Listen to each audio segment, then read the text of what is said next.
बोल वृंदावन बिहारी लाल की जय। श्रीमद् भगवत गीता जी अध्याय 4 श्लोक नंबर 31। भगवान श्री कृष्ण कहते हैं अर्जुन को निमित्त बना करके हम सब लोगों के लिए यज्ञ शिष्टा अमृत भुजो यान्ति ब्रह्म सनातनम नायम लोकस्य अयज्ञस्य कुतोन्य कुरु सत्तम। भगवान श्री कृष्ण कहते हैं कि अर्जुन, यज्ञ से जो बचा हुआ खाता है वो अमृत है। अमृत कहते हैं मृत्यु पर विजय प्राप्त करना। मृत्यु पर विजय प्राप्त हो जाए जिससे उसको बोलते हैं अमृत। आ का मतलब नहीं, मृत का मतलब मरना होगा। तो व्यक्ति जन्मेगा तो मरेगा, जन्मेगा ही नहीं तो मरेगा भी नहीं। तो अमृत वो जो हमको पैदा होने ही ना दे, तो जिससे मरे ना। और आत्मा का सहज स्वरूप अमृत है। वेद ने कहा आत्मा के बारे में अमृतस्य पुत्रः। परमात्मा का एक नाम अमृत है क्योंकि वहाँ पर मृत्यु नहीं, वहाँ पर काल नहीं, टाइम नहीं। भगवान शिव का नाम एक है महामृत्युंजय, मतलब मृत्यु की भी मृत्यु, अमृत। मृत्यु का अर्थ है मौत और मृत्यु और जय अर्थात मृत्यु के ऊपर विजय प्राप्त करने वाले भगवान शिव, वो उसका अर्थ भी अमृत होता है। तो भगवान शिव का, परमात्मा का एक नाम अमृत है। वेद ने कहा आत्मा के बारे में अमृतस्य पुत्रः। तो यहाँ कहा भगवान कहते हैं कि जिसको खा करके व्यक्ति जन्म मरण के बंधन से छूट जाए उसका नाम अमृत है। स्वर्ग का जो अमृत है उसको अमृत नहीं कहा क्योंकि स्वर्ग का अमृत पीने के बाद आयु तो लंबी हो जाएगी, एक मनवंतर तक की आयु लंबी, लेकिन अंत में उसको भी जन्म मरण के चक्कर में पड़ना पड़ेगा। लेकिन यज्ञ से बचा हुआ जो खाता वो ऐसा अमृत है कि उसको खाने के बाद जीवात्मा सदा के लिए मृत्यु के उस पार परमात्मा के धाम में अकाल पुरुष परमात्मा के पास पहुंच जाती है। इसलिए अमृत क्या है? स्वर्ग का अमृत पीने से स्वर्ग मिल जाएगा अधिक से अधिक एक मनवंतर तक, जब तक प्रलय नहीं आएगी तब तक स्वर्ग में देवता बन के सुख भोगेंगे। अंत में जब दोबारा से सृष्टि की संरचना होगी उन आत्माओं को, स्वर्गीय आत्माओं को दोबारा जन्म लेना पड़ेगा और जब जन्मेंगे तो मरेंगे भी, अर्थात जन्म मरण के चक्कर से बच नहीं सकते। यहाँ भगवान कहते हैं एक तरीका है, अमृत पान करो। अमृत क्या है? तो गीता में कहा यज्ञ शिष्टा मृत भुजो, और फल क्या मिलेगा? यान्ति ब्रह्म सनातन, परमात्मा की प्राप्ति हो जाएगी।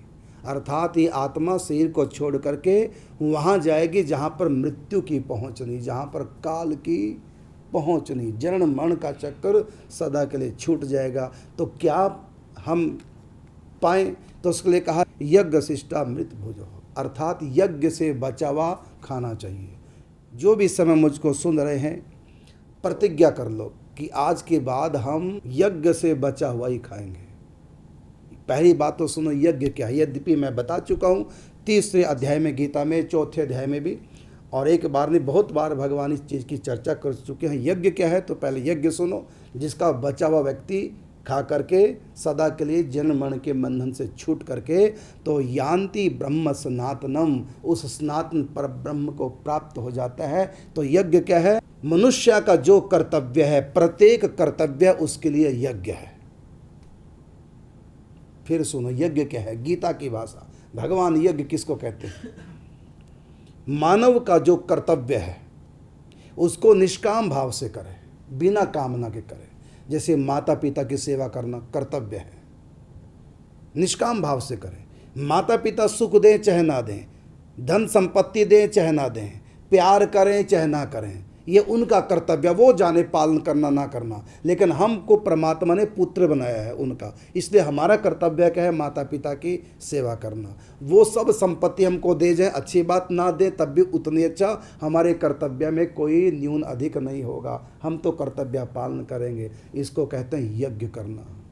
पति की सेवा करना, पत्नी का ध्यान रखना, बच्चों की सेवा करना, बच्चों का ध्यान रखना, अपनी शुद्ध कमाई से बच्चों का लालन पालन पोषण करना, ये भी यज्ञ है। कोई दीन दुखी द्वार पर आ गया, उसके अभाव की पूर्ति करना, ये भी यज्ञ है। देश की सेवा करना, समाज की सेवा करना, निर्दोष को कोई सता रहा है उसका पक्ष लेकर के उसको बचाया जाए, जीव मात्र की सेवा की जाए, पितरों की भी सेवा, पितरों के निमित्त भी हम कुछ ना कुछ करें, ऋषियों के लिए, गुरुओं के लिए, संतों के लिए, परिवार के लिए, देश के लिए, समाज के लिए, सब के लिए कुछ ना कुछ हम करते रहें। और किससे करेंगे? या तो मन से, या इंद्रियों से, तन से, या फिर धन से, या फिर वचन से। तो यहाँ जो भगवान ने कहा यज्ञ शिष्टामृत भुजो, अर्थात सबको खिलाकर, सबको दे करके अगर जो भी बचेगा उससे अपना गुजारा करना है। ये व्यक्ति जो करता है वो फिर अमृत का पान कर रहा है।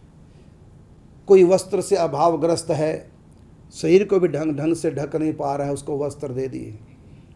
घर में वस्त्र नहीं, अपने तन से उतार के दे दी।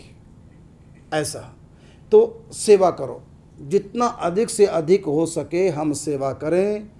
जहाँ भी मौका मिले सेवा करने का, ज़्यादा नहीं तो कम सही, जहाँ भी मौका मिले करो। उसके बाद जो भी हमारे पास बच जाए उसका अपने लिए प्रयोग करो। इसको कहते हैं यज्ञ शिष्टामृत भुजो। यज्ञ से बचा हुआ ग्रहण करना है। यहाँ तक कि सबको समय दो, माता पिता को समय दो, पत्नी बच्चों को समय दो, परिवार को समय दो, दीन दुखियों को समय दो, और उस समय को दे करके जो बाकी समय बच जाए वो फिर अपने लिए प्रयोग करो। किस में? विश्राम करने में, या अपने लिए जो भी समय भजन पूजा पाठ चिंतन अपने लिए। जैसे पति बीमार है, पानी मांग रहा है, और पत्नी माला लेकर के नीम करने बैठी भगवान के मंदिर में, और पति ने क्या मांगा? पानी पिलाओ। और हमने क्या कहा? तुमको दिखता नहीं, अंधे हो रहे हो, मैं भजन कर रही हूँ, पाप लगेगा, मुझसे भजन छोड़ा रहे हो। ऐसा करके हम उसको पापी बना लेते हैं और स्वयं पक्के भगत की स्टाम्प अपने ऊपर लगा लेते हैं स्वयं ही। लेकिन ये भक्ति नहीं है।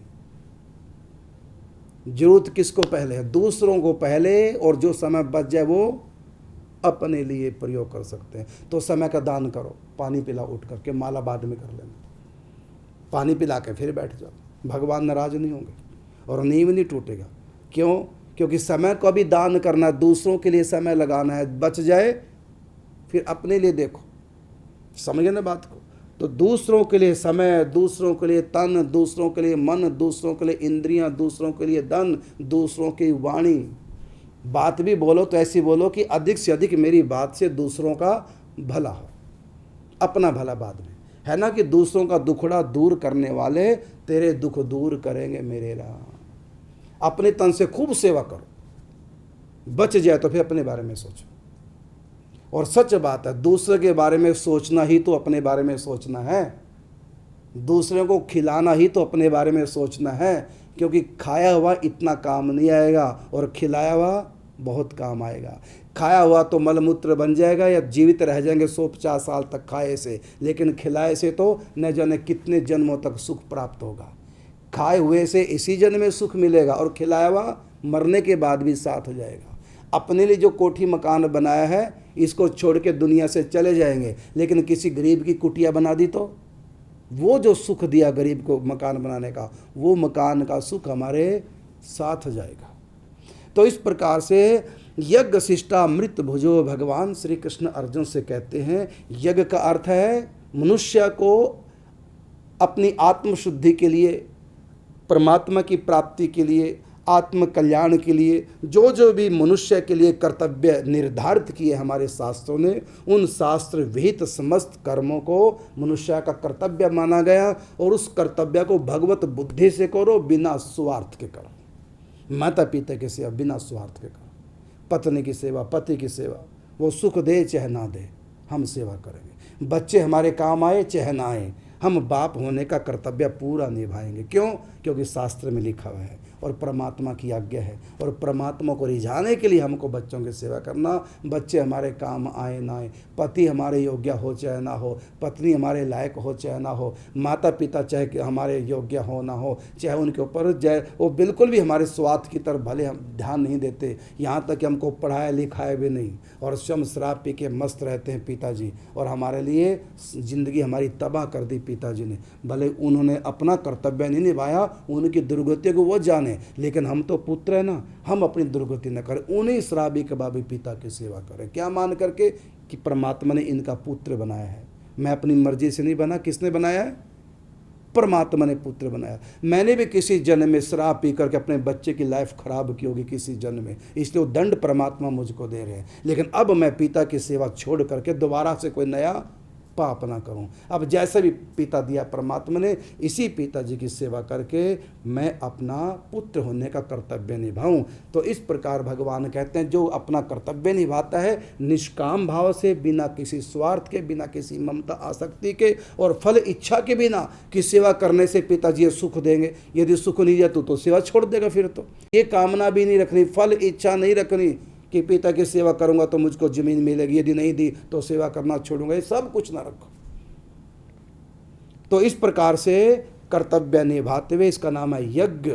और फिर बाद में अपने बारे में सोचो। सच बात है, दूसरों के बारे में सोचना ही अपने बारे में सोचना है। नौका की सुरक्षा ही हमारी सुरक्षा है। गाड़ी में बैठे ड्राइवर गाड़ी चला रहा है तो गाड़ी को सुरक्षित रखेगा तो हम भी सुरक्षित हैं।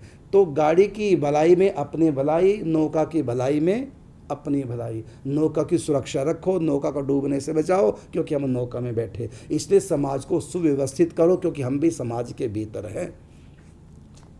तो इस प्रकार से भगवान कहते हैं यज्ञ शिष्टा मृत भुजो। और प्रणाम क्या निकलेगा? यान्ति ब्रह्म सनातनम, मुझ सनातन ब्रह्म की प्राप्ति हो जाएगी। और जो ऐसा नहीं करेगा, नायम लोकोस्य अयज्ञस्य कुतोन्य कुरु सत्यम। भगवान कहते यदि ऐसा नहीं किया, अयज्ञ, अयज्ञ कहते हैं जो यज्ञ नहीं करते, अर्थात जो कर्तव्य कर्म नहीं करते निष्काम भाव से, परमात्मा की प्रसन्नता हेतु जो ऐसे कर्म नहीं करते, माँ बाप की सेवा नहीं करते, किसी का ध्यान नहीं रखते, किसी की कोई परवाह नहीं, भाड़ में जाए दुनिया, जब वो मुझसे नहीं बोलता मैं उसे क्यों बोलूँ। तो ऐसे व्यक्तियों क्या कहते हैं? अयज्ञ। जब वो मुझसे नफरत करता तो मैं उसे प्यार क्यों करूँ? अरे वो नफरत करता है, वो अयज्ञ है, तू क्यों अयज्ञ बन रहा है? तू तो यज्ञ कर ले। वो प्रणाम नहीं करता, वो राधे राधे नहीं करता, तू ही कर ले राधे राधे।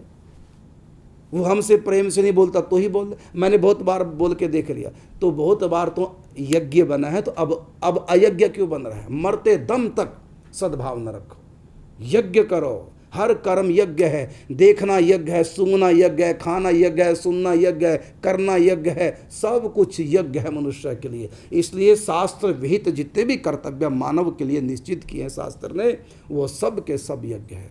शौच जाना भी यज्ञ है, कपड़े धोना यज्ञ है, नहाना भी यज्ञ है। बस भावना ये रहे कि शरीर की शुद्धि के लिए कर रहा हूँ, क्योंकि शरीर से मुझको परमात्मा को रिझाने के लिए समाज की सेवा करनी, माता पिता की सेवा करनी, काम धंधा व्यापार करना, बिजनेस करना, दुकानदारी करनी, नौकरी करनी, ये सब के सब यज्ञ हैं। लेकिन यज्ञ के साथ साथ भावना भी यज्ञ की आनी चाहिए। हम बोझ समझ के कर रहे हैं तो फिर यज्ञ नहीं रहेगा, फिर वो काम हो जाएगा, यज्ञ नहीं रहेगा। इन सब कामों के साथ साथ भावना भी साथ जुड़े, भाव से ही वो यज्ञ बनेगा। अगर भावना साथ में नहीं लगाई यज्ञ की, वो यज्ञ ना होकर के साधारण कर्म बन जाएगा। यज्ञ होता है परमात्मा की प्रसन्नता के लिए, परमात्मा के निमित्त। जो माता पिता का पतिव्रता होते क्या है? पतिव्रता का पति परमात्मा तो होता नहीं, होता तो एक साधारण व्यक्ति, यहाँ तक कि राक्षस भी हो सकता रावण की तरह।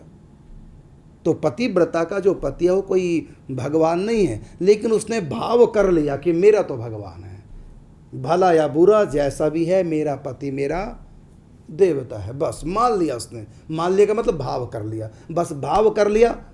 अब वो पत्नी न रहकर क्या हो गई? पतिव्रता पत्नी हो गई। और प्रणाम, प्रणाम ये यान्ति ब्रह्म सनातनम, उसको सनातन ब्रह्म की प्राप्ति उस महिला को हो जाएगी, जबकि उसका पति परमेश्वर नहीं, लेकिन भाव कर लिया। क्योंकि परमेश्वर की सत्ता सब जगह है, परमेश्वर के सिवा दूसरे की सत्ता है ही नहीं। तो परमात्मा की सत्ता कहीं भी मान लो, वही भाव देखते हैं भगवान। भाव का भूखा हूँ मैं, भाव ही एक सार है, और भाव से मुझे भजे तो भव से बेड़ा पार। तो भगवान कहते हैं यज्ञ नायम लोकस्य अयज्ञस्य कुतो न्याय कुरु सत्तमम। कहते हैं कि जो यज्ञ नहीं करता, अर्थात मन मर्जी की जिंदगी जी रहा है, ना शास्त्र विहित कर्म करता है, ना किसी की प्रवाह करता है, मन मर्जी से जिंदगी जी रहा है। माता पिता दुखी हो तो होते रहे, पत्नी पति दुखी होते रहे, बच्चे दुखी होते रहे, और पड़ोसी दुखी है तो होता रहे, हमें भाड़ में जाए, दुनिया की चिंता नहीं। हम अपनी मर्जी के राजा, हम कुछ भी करें, हमारा पैसा हमारी शराब, हम पिए, शरीर खराब होगा हमारा, किसी को क्या तकलीफ। लेकिन वो ये भूल जाता है कि जो तू सांस छोड़ रहा है उसको कोई और ग्रहण करेगा। जो भी हम वातावरण तैयार करें उसका असर दूसरे के ऊपर भी होता है। यदि हम सिगरेट बीड़ी पी रहे हैं तो धुआं, कार्बन डाइऑक्साइड जाएगी नहीं समाज के पास। तो इस प्रकार से कभी ऐसा नहीं सोचना चाहिए कि हमारा पैसा, हमारी शराब, हमारा सिर, दूसरा कोई कौन होता हमको टोकने वाला। क्योंकि व्यक्ति जो है कर्मों के बंधन में बंधा हुआ है, उसके लिए कुछ कर्तव्य निर्धारित किए गए हैं, शास्त्र की मर्यादा बनाएगी। अब मेरा देश, मेरी सड़क, मेरी गाड़ी, अब मैं चाहे राइट चलूँ चाहे लेफ्ट से चलूँ, ये बोलो चलेगा? एक्सीडेंट हो जाएगा। ठीक है, तेरा देश है और तू टैक्स दे रहा है, सड़क तेरी, सड़क का तू किराया दे रहा है, मतलब टैक्स दे रहा है गाड़ी का, तो सड़क का तू किराया भी दे रहा है, टोल टैक्स भी दे रहा है, तो इसलिए सड़क तुम्हारी है, गाड़ी भी तुम्हारी है, देश भी तुम्हारा, प्रधानमंत्री भी तुम्हारा, कानून भी तुम्हारे, और तुमको मेरी मर्जी, मैं चाहे गाड़ी लेफ़्ट को चलाऊं चाहे राइट को, तो ये नहीं चलेगा। भले सब कुछ तुम्हारा है, लेकिन एक कानून बना है, कानून तुम्हारा है और तुम कानून के हैं।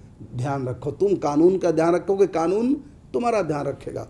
तो इस जानवरों जैसी जिंदगी नहीं जीनी। तो भगवान कहते हैं जो यज्ञ के निमित्त कर्म नहीं करता था, तो मन माना करता है, शास्त्र के विधान के अनुसार नहीं, भारत की संहिता का अगर हम उल्लंघन करेंगे, भारत के कानून का उल्लंघन करेंगे, तो कानून हमको दंडित करेगा। ये नहीं कह सकता मैं जो मर्जी करूं, और कोई ये नहीं कह सकता, भगवान ने गीता में कहा कर्मण्येवाधिकारस्ते, तेरा तू कर्म करने में स्वतंत्र है इसलिए मैं कुछ भी करूं।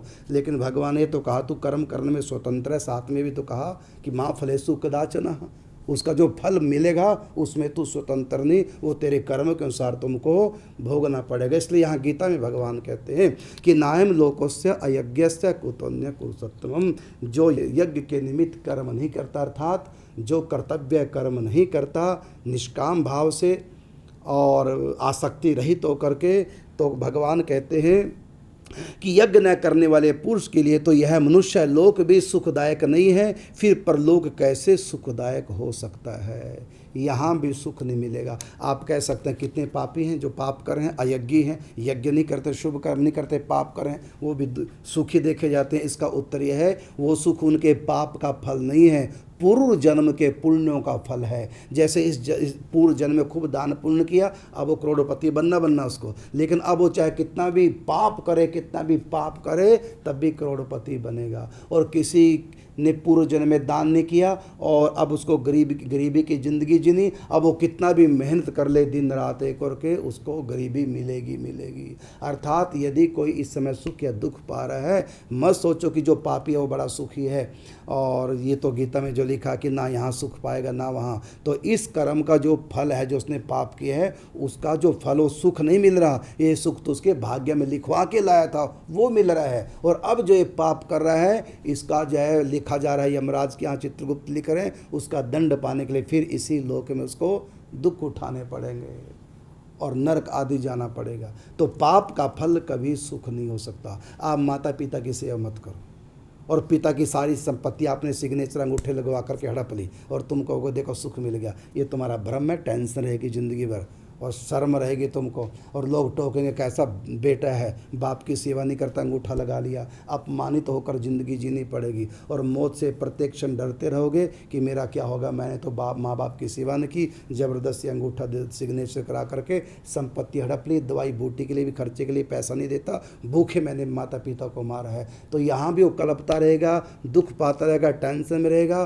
और जो मृत्यु के नज़दीक जाएगा उसकी घबराहट और बढ़ती चली जाएगी। क्योंकि मनुष्य कभी शुद्ध नास्तिक नहीं हो सकता, उसमें कुछ ना कुछ आस्तिकता के मरने के बाद क्या होगा। क्योंकि यदि उसको है कि परमात्मा नहीं होते तो उसको ये भी तो क्या कि ये भी पक्का नहीं कि होते हैं, परमात्मा नहीं होते उसको पक्का कहाँ, उसके पास प्रमाण कहाँ। यदि भगवान के होने का प्रमाण उसके पास नहीं है तो भगवान के न होने का भी प्रमाण उसके पास कहाँ है। तो ऐसा व्यक्ति बीच में लटक रहा है, बातें भले नास्तिकता की कर ले और कुछ कह दे मैं नहीं किसी को मानता, तो कितना भी क्यों ना हो। रामायण में लिखा कि मानुष तन गुण ज्ञान निधाना, मनुष्य का जो जन्म है उसके पास आस्तिकता का संस्कार है।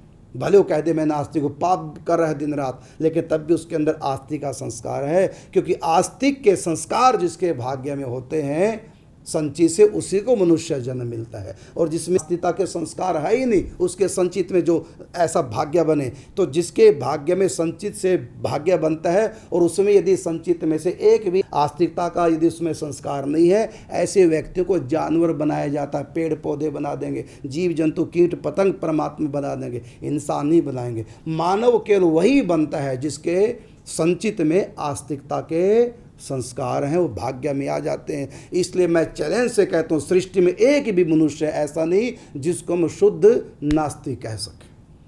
शुद्ध आस्तिक मिल जाएंगे लेकिन शुद्ध नास्तिक नहीं मिल सकता, शास्त्र कहते हैं।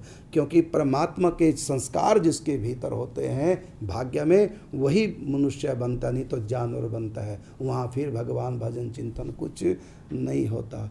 तो जो व्यक्ति यज्ञ के निमित्त अर्थात अपने कर्तव्य कर्मों को भली प्रकार से निष्कामता लिए फलेच्छा बिना जो कर्म करता है कर्तव्य कर्म, उसको परमात्मा की प्राप्ति होती है। और जो ये यज्ञ नहीं करता उसके लिए कहा कि और यज्ञ न करने वाले मनुष्य के लिए तो यह मनुष्य लोक भी सुखदायक नहीं है, फिर परलोक कैसे सुखदायक हो सकता है केवल कर्तव्य करने से। अब आपको ये ना कहो फिर तो भजन पूजा पाठ क्यों करें। अरे भजन पूजा पाठ करना भी तो कर्तव्य है, इसको मनुष्य नहीं करेगा तो जानवर करेंगे क्या। तो पूजा करना भी कर्तव्य है, गुरु बनाना भी इंसान का कर्तव्य है। जो गुरु नहीं बनाएगा तो इसका मतलब वो कर्तव्य से भाग रहा है। गुरु बनाना भी कर्तव्य है, भजन करना पूजा करना परमात्मा की भक्ति बंदगी करना अपने उद्धार के लिए ये भी कर्तव्य है।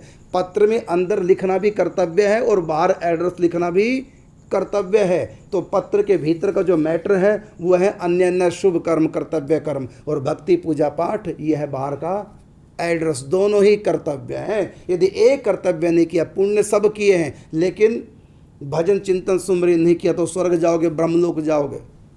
साथ में ये भी कर्तव्य है क्योंकि यज्ञ का मतलब परमात्मा के निमित्त दो प्रकार के होते हैं। एक तो मनुष्य के माध्यम से जीव जंतुओं के माध्यम से परमात्मा की सेवा करना, एक डायरेक्ट मन के द्वारा चिंतन में परमात्मा की सेवा भक्ति भजन करना है।